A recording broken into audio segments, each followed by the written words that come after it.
নির্বাচন আসছে, নির্বাচনে অংশ নেওয়ার অধিকার বাংলাদেশের নাগরিক যার বয়স 25 বছর হয়েছে, আর যদি সে পাগল না হয়, সব লোকের এই অধিকার আছে নির্বাচনে অংশ নেওয়ার।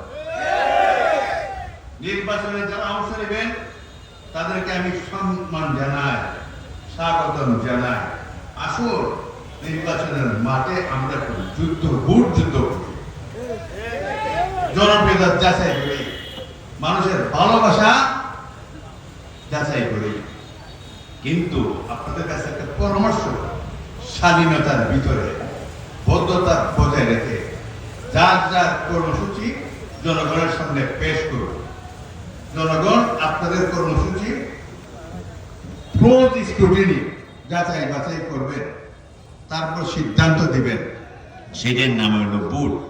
সেইটার রায় চূড়ান্ত বলে গণ্য হবে এবং সেই রায় আমরা মানতে বাধ্য থাকবো।